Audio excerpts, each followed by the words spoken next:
my father, he approached me with an envelope. He said, "Here, boy." Father was monosyllabic. He didn't speak many words, but when he did, it was important. And I grabbed what he gave me, the envelope, and opened it up. There was a card. All it had in, "Love, Daddy."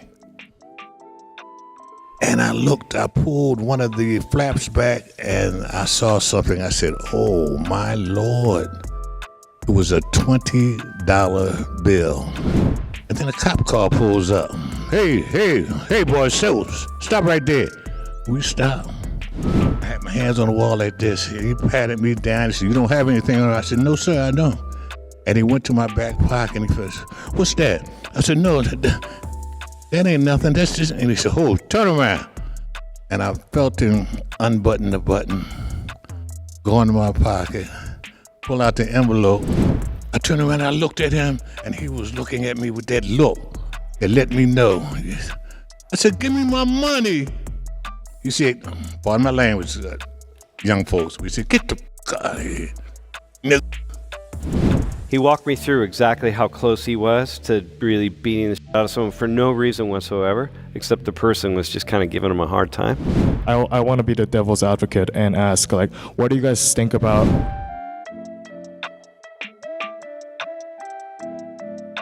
One thing that I'm really trying to do in this class always is just give people the experience of somebody who I think has somewhat of a unique experience, which is, of course, why people know who you are, because you have a very unique experience.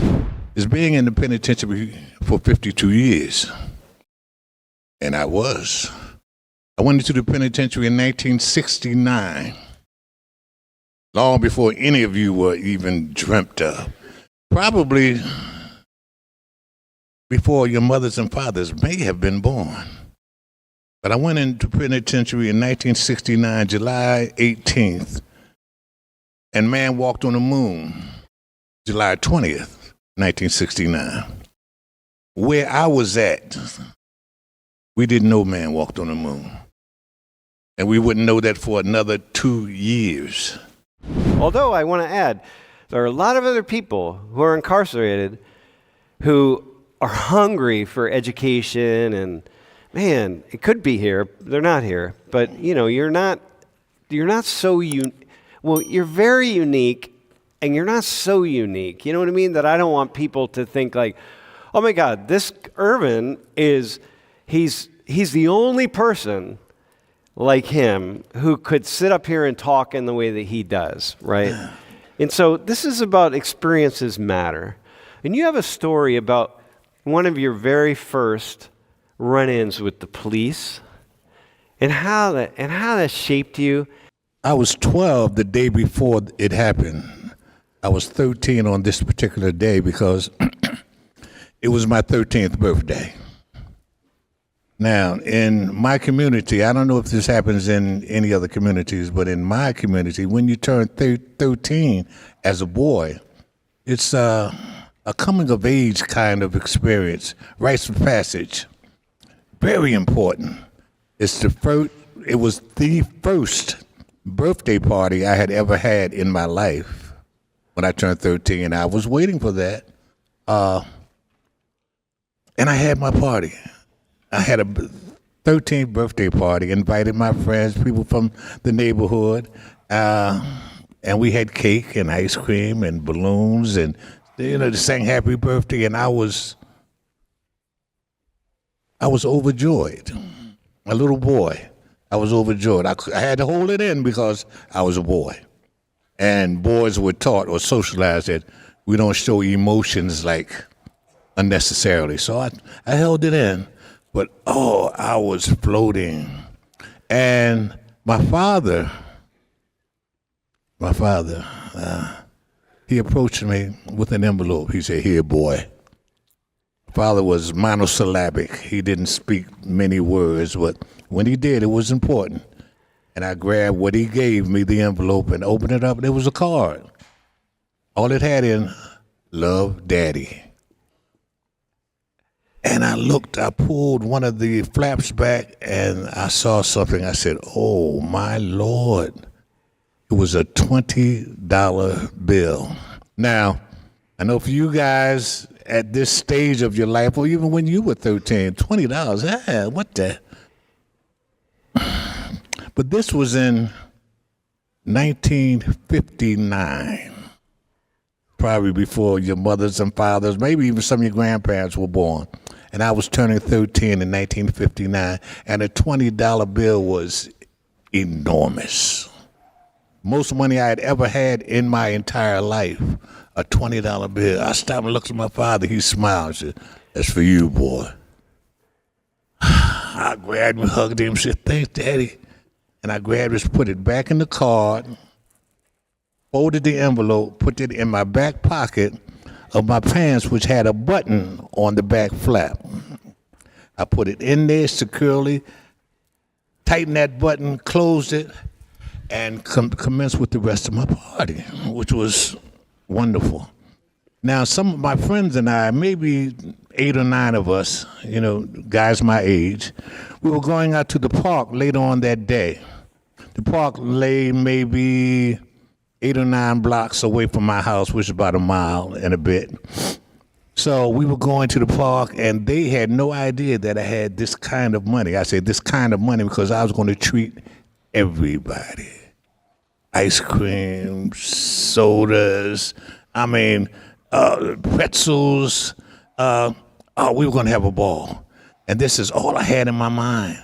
I couldn't wait to see their faces when I told everybody to come up, and I started buying stuff. So after the party, we said, let's get on out. Let's go ahead to the park. So we started walking.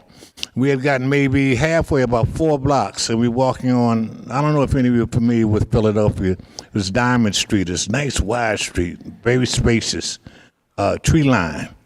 And we were walking and playing, joking with each other and running, some running and jumping. And I was just walking with a smile on my face because I knew at the end of this what it was going to be like.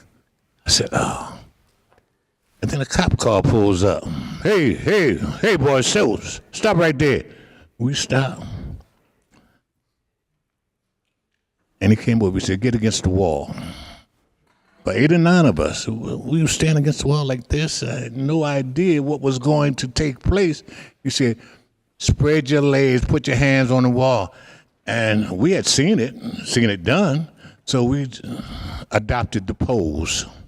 And it was 2 of them. They went down the line and said, where you boys going? What you doing? Where you coming from? The whole gamut. And patting everyone down. I was the last one. When they got over here, I had my hands on the wall like this. He patted me down. He said, you don't have anything on? I said, no, sir, I don't. And he went to my back pocket and he said, what's that? I said, no, that ain't nothing. That's just, and he said, turn around.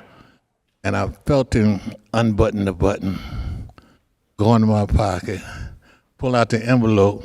I just turned around. I said, that's my money for my dad. And he said, shut up, turn around. And I saw him, okay, and then close it back, put it back in my pocket. I said, oh. He moved out. I said, all right, now y'all get on out of here. Go ahead. And we started, I took 2 steps and stopped. My hand was straight to my pocket, of course. The button was still unbuttoned. I pulled the envelope out. As I was walking, I was doing like this. And I opened it and pulled my card out. The only thing in there was the card. I turned around and I looked at him, and he was looking at me with that look that let me know. I said, give me my money. He said, pardon my language, young folks, we said, get the fuck out of here, nigga. I said, give me my money. That's my birthday money. I'm 13 years old. My world, for that exact moment, was changed. I said, this is a police officer. You're supposed to take care of us, supposed to protect us. I said, you stole my money. And I'm looking at him dead in the eyes, and it was obvious. He looked at me and said, I said, get the F out of here. I said, I'm going to tell my father. And they got in the car and said, I don't care who you tell. They got in the car and they drove away. And I I didn't know how to process this. You know, it's like walking through a portal into a different dimension. You know, it's not your world anymore. And everything that I thought about life changed at that moment. I kid you not. Everything that I thought about life changed at that moment. And I changed. I changed. At that moment, I became a different human being. I became a different Irvin. Well, that was that experience. It took me years and years and years before I was able to get over the perception that all police were like this, that all white people were like this. It took me years, but I did. I got to the point where I realized that this was a bad cop. This was a bad human being. And not all cops, not all human beings were like this, because I had met some angels and some saints after that. Even police officers and correctional officers and guards, because I would not have been able to make it through that experience that I did of 52 years in the penitentiary if I did not have other folk that were helping me navigate that system. So today, at my age, I no longer feel the way I felt that particular moment when I was 13 years old and the police had robbed me and stole my money. I don't feel that way, but at that moment, that was one of the deepest and most significant traumas that I can remember in my life. And part of it stays with me even today. Oh, you were a little kid. You were a boy. I mean, you were going from the boy to a man, but you were still a boy. Yes. Not a man. I was still nowhere near a man. I was still a boy. You were a boy. Still a boy. Still crying. Still those kinds of things. Calling for my daddy. Yeah. These are the kinds of stories that the people have, the people walk around with, that we don't know about. And so sometimes, people have opinions or thoughts or feelings about things that are really negative, even discriminatory or hate-filled or whatever, but sometimes we don't know where they come from. I was thinking about this. If you look at the 100,000 people who could fit in that stadium, if you multiply that times 10, that's how many sworn law enforcement officers there are in the U.S. Some are bad, some are good. Some are angels, some are devils, and most are somewhere in between, just like the rest of society. And but to make these generalizations that a lot of people do just don't make sense, man. So it's like you, right? You said you met so many people. You guys both want to be in law enforcement. So what did you take away from what Joe said the other day? What's something that he said that kind of left you thinking? This was a day that really just changed your life. It has had a grand impact on my life the last, almost 6 years now. That day I found out the person I thought for 25 years in my career that I thought I was, found out I wasn't. He said a lot of stuff that I've been hearing my whole life. Yeah. About cops? Yeah. What in particular? Tell us a couple of those. If you don't talk about how you're feeling, it's just going to get worse. You're going to have to put yourself in situations that you don't know how you're going to react unless you're in that situation. Yeah. How was it? How was that to hear him be so vulnerable? How was that for you? I thought it was good. Yeah? Yep. Good for you, yourself? I think it's good for everybody. Yeah. Because there are a lot of people like him, right? A lot of police like that. A lot of COs like that, right? Huh. That's not all Shawshank Redemption. What I took away was how vulnerable he was, what he said, and how anything can happen at any moment. He wasn't even called to he didn't get called to the place where he shot. He just walked up and he got ran over. Anything can happen at any time when you're a police officer. and like especially like just like talking about your feelings, like that was something he really talked about, and not a lot of police officers do. So Yeah. How about Irvin's story? What do you take from that? there are always going to be bad cops. There's always like there's nothing you can do, especially with us. Like our training isn't that like good. We only stay in like 6 months, I think the training is, and the requirements keep going down and down and down. So we're letting worse people come No, in. hang on. They used to be really low. These cops that did that to Irvin, they didn't go to college. Exactly. Guaranteed. Exactly. I feel like we're kind of going back to that now because there's no one wants. Not back to that, but we're starting to. Yeah, I understand. Yeah, that's true. But like, You know why though? because no one wants to be a police officer. Yeah, you know why? Because they're under so much scrutiny all the time. Yeah, like listen, man. After George, so I was working with these cops, and this old timer, man, he was like he was an old timer, but he was one of these big, like crew cut old timers, you know, and he just broke down, man. He's like, my kids used to be proud to say that their father was a police officer. And my kids don't even say that anymore. They won't even tell their friends that I'm a police officer. They hide it from everybody. And I tell them, yeah, you can. It's fine. You can hide it. But imagine that, man. Like you go from this job when you're supposed to be this person that, like Irvin said, I looked up to as a kid, and then you go to this hate. Like, Well, I also appreciate how we wear body cameras now. Like, I don't think any of that would fly anymore. No. Like, I think we need to hold cops accountable 100%.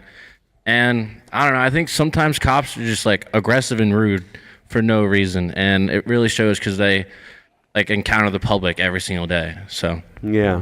Sometimes can I tell you a story? Cop who almost beat the shit out of somebody, but he stopped himself. And he almost did. He walked me through exactly how close he was to really beating the shit out of someone for no reason whatsoever, except the person was just kind of giving him a hard time. And then he told me what happened. And what happened was he went out on a call. And I'm just telling this story because it's just like, this is the complexity of it, right? He went out on a call. And some guy had thrown his child down the stairs. The child was 1.5 years. And the cop had to pick the child up and get the child to an ambulance. And the child had broken bone. The child was like really, because the guy I think had kicked the child first and then kicked him down the stairs. And the guy had just like no remorse. He was just this, just as effed up as you could imagine. And the cop had to hold himself together to be, to do what he had to do to arrest this guy. Meanwhile, the cop has a 1.5-year-old at home, leaves, is going to get time off, going to get a day off, because when you go through, in his particular department, when you have something like that, goes home, or on his way back to the station house, and then has this encounter with somebody, and this person starts giving him a really hard time. And the guy was like, I don't have a minute, I don't have time for this, man. And and a lot of cops are just jerks, like you say. They're just jerks, man, and they need to be off the force. And this is the complicated thing. And then it becomes like the 10 stadiums, Beaver stadiums. You can't say all cops or all professors or all whatever, all students, all frat guys, because we know frat guys. Are you guys in a frat by chance? I am. Yeah. You are? You know what they say about frat? I think we're nice guys. Yeah, you think you're nice guys, but a lot of people think you're a-holes, right? It's all perspective. Yeah. No, go ahead. What's that? I said it's all perspective. Yeah, but whatever. But people make these generalizations, and so like, okay. So I was also in the conversation after class with our man, the policeman, and one of the things that I really didn't know that I realized from the talk we had was the perspective that police have that is different from average person or military. That if you're familiar with the military, you are familiar with the mindset of you just have to do what you're ordered to do. It's you have to prioritize a group first rather than yourself. But the policeman, you are trained to take care of yourself first more than anything, because ultimately when you're on the scene in front of a criminal who is a dangerous threat, ultimately what matters is your own life and your potential family that you have to sustain for, rather than you and your partner and potential and getting that criminal caught. So it is you first, not the group. So that sort of mentality is the kind of thing that people really like gloss over, that I personally gloss over, and I think it's worth mentioning before we move on. As your military service. Hey, let me show you some data. Can you go to the next slide? So this shows the importance of the two of you, like what you do. This was from a Gallup poll, talking to people during my most recent interaction with the police. So these are just Americans in the U.S., right? 77%. You can see how that is, right?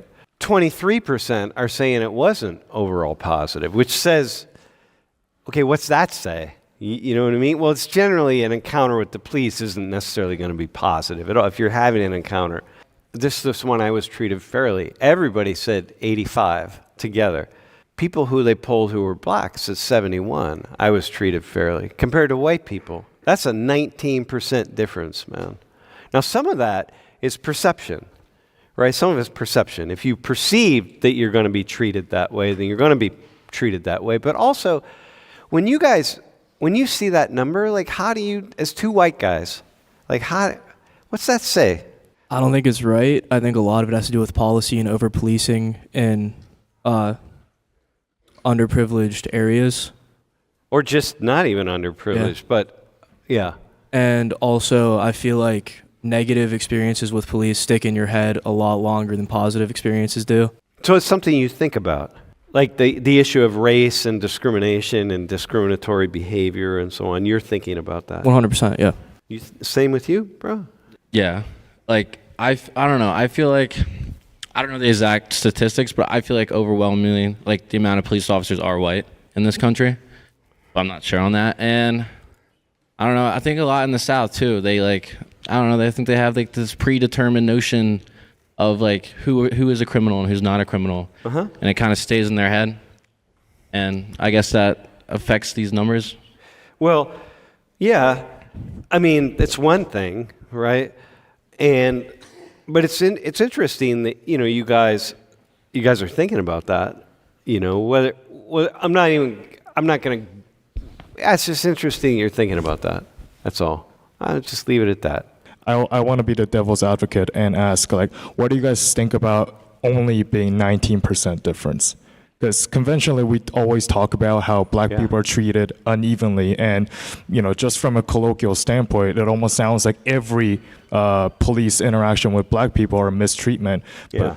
But, statistics shows it's not really that big a difference. So I don't know, like, how you guys think about that. Well, I also think it has to do with like black people only being 13% of the population, 14% of the population, and they have a lot more. I don't know how such a small percentage of people in this country keep having problems with the police. I think that shows you more than these numbers show you. Mm-hmm.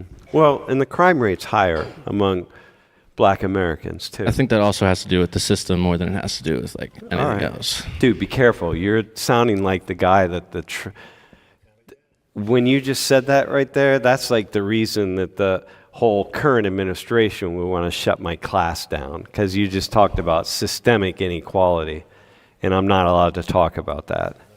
So don't get me in trouble. So they asked, do police treat people like you? And this was just them asking black people fairly.